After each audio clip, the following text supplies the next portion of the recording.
Ikaze ku muyoboro wacu wa The Economic Updates. Hari abantu bibaza bati kuki umuntu wamamaye mu minsi mike atangira gutumirwa mu nama zikomeye, ibikorwa by'ubucuruzi cyangwa se ibirori bikomeye? Ese aya ni amahirwe masa gusa yigendera cyangwa hari ihame ry'ubukungu ryihishe inyuma yabyo? Muri iyi video tugiye kurebera hamwe icyo abahanga mu bukungu bita attention economy, ni ukuvuga ubukungu bushingiye ku kwitabwaho n'abantu. Tunarebera hamwe kandi amasomo twakwigira ku rugero rwiza rw'umuntu muri iyi minsi mu Rwanda urimo uratrendinga witwa Kagarara. Ese ubundi attention economy ni iki mu magambo make?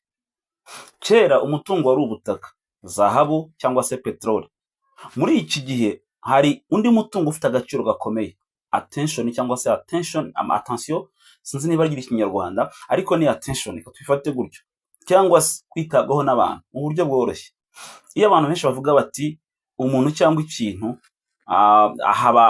haremwe agaciro gashobora kuba amafaranga, akenshi rero attention economy ni cya gihe abantu benshi haba hari ikintu runaka abantu bose barimo kwitaho muri iyo minsi kirimo guhitinga, ugasanga abantu bose mo barakivugaho, nyamakuru bikomeye, Kagarara Kagarara Kagarara be Kagarara, kubera yuko nyine uwo munsi arimo aratrendinga, iyo minsi yabaye topic ikomeye. Rero amafaranga cyangwa se ibintu byose abantu bazarema bazakora, hari social media platforms banagenda bageza umusaruro bakazikoresha kugira ngo bakoresha igazina rya wa muntu no gutrendinga.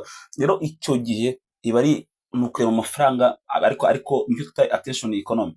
Reka turebe mu mateka ho gatoya. Attention economy ubundi ni ubukungu bwa mbere bwavuzweho n'uwitwa Herbert Simon, ni umuhanga mu by'ubukungu, bavuze yuko ari model cyangwa se ari uburyo bw'ubukungu aho usanga umuntu runaka ugezweho muri iyo minsi arimo afatwa nk'igicuruzwa cyabuze ku isoko cyangwa se gike. Tuzi ko ubundi mu ma principe ya economy harimo scarcity, harimo choice, harimo na opportunity cost, harimo ko ibintu ari bikeya, harimo kuba ari bike bituma duhitamo, ariko kandi harimo nuko niyo uhisemo hari ikindi kintu uba wirengagije bituma nyine twita ngo na opportunity cost, waho nyine hari ikintu wirengagije kugira ngo ukore ikindi cyangwa se uhitemo icyo wahisemo. So Herbert rero yaravuze ngo attention economy ni model ya economy aho usanga umuntu cyangwa se ikintu runaka nyine cyabaye imari muri iyo minsi, ugasanga cyabaye nka Kongo cyangwa nk'ikintu runaka ku isoko gihari ariko ari gikeya. Hanyuma Kagarara uyu munsi twamwita nka human attention cyangwa se human attention ari kuri scarce nkeya, abantu bose barifuza kumuvugaho, Inyarwanda ndifuza kumwandikaho, igihe cyifuza kumwandikaho, aba YouTubers barifuza kumwandikaho, ama media houses arifuza kumwandikaho, kubera iki yabaye imari, yabaye umuntu wa boostinze ibintu byinshi. Ariko reka turebe buno bukungu ubundi bigenda bite, niki abantu bagomba kumenya kuri buno bukungu cyangwa se kuri attention economy. Kuki abantu bamamaye akenshi batumirwa mu bikorwa bikomeye? Iyo umuntu ari kuvugaho cyane, buri wese ashaka kumukoraho ubutumwa bwe kugira ngo ashaka kumwizamuka kugira ngo abugeze ku bantu benshi, ugasanga yabaye imari. Impamvu iyi minsi Kagarara yamaze deja kugira gute kujya ku yindi level nyuma yaho amaze guhura n'umukire cyangwa se n'umugabo ukomeye yitwa Ashton Hall, umunyagana nawe w'umunyabigwi cyane no gukora umubiri ndetse na siporo muri rusange, bagahura akamera nk'aho amuhinduriye ubuzima, akamera nk'aho amuhinduriye izina mu Rwanda, akaba undi muntu udasanzwe, abantu bose bakifuza kumenya Kagarara ni muntu ki, ninde. Kagarara umwana uvuka Rusizi, uyu mwana mu by'ukuri ahita aba imari, aba commodity iri ku isoko kugira ngo iri scarce. Ubu ngubu ushobora gusanga afite nka bookings z'ama interviews utabara, kubera iki? Ni commodity iri scarce ku isoko, ni human attention, abantu barifuza kumukora, barifuza kumwandika, barifuza nyine kumubona.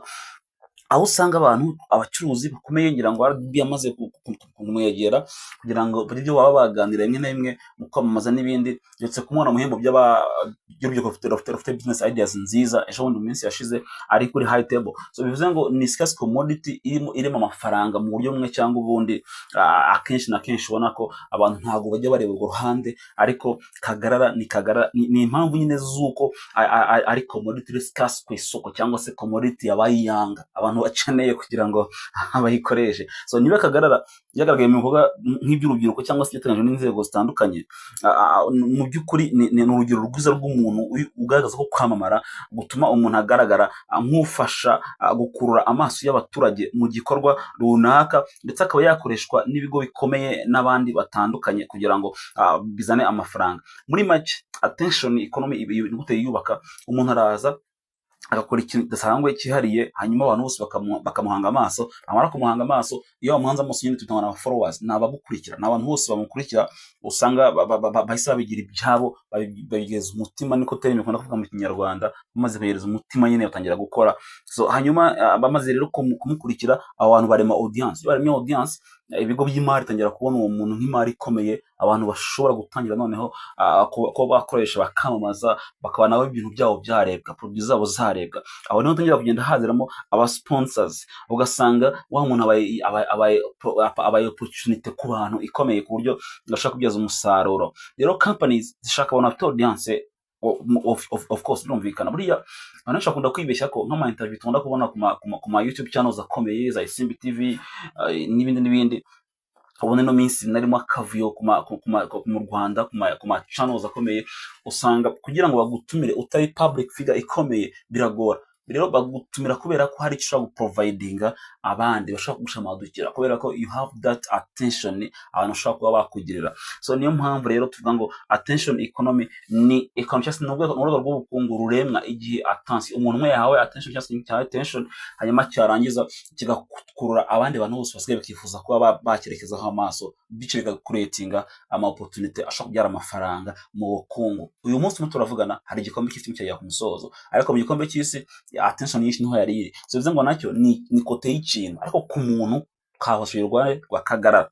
Kagarara ni iki? Ni example ikomeye yiyi attention economy, kubera yuko ni ibintu bikomeye. Rero kuri Kagarara ufite business ushobora usanga umuntu afite business zikomeye arwanirwa n'abantu, kubera yuko he is the superstar, he is the man with attention, kubera ko abantu bose barimo baramuha attention. Muri make attention mu bukungu egare cyangwa se ihwanye na potential customers. Attention ubwayo iremera potential customers bahita bifuza noneho kuza kugira gute, kugira ngo bamenye ibi n'ibiki byabaye n'ibiki. Aho handitse Kagarara hose hakaba haba imari, nuko bigenda. Attention economy ni ukubyo amafaranga yirema, kubera yuko hari ikintu runaka cyaje gikurura attention y'abantu, cyamaze kwikurura ikintu cyangwa umuntu, hanyuma abantu bose bagishamadukira, birema amahirwe y'ubucuruzi mu buryo bundi, hanyuma amafaranga akaba yaboneka. Ku rubyiruko isomo ririmo ahangaha nuko kwamamara atari ukwamamara gusa, ahubwo kwamamara ugomba kwibyaza umusaruro, hanyuma ukareba ko nawe waba brand, waba business, wakora partnership n'abantu benshi, wabona akazi,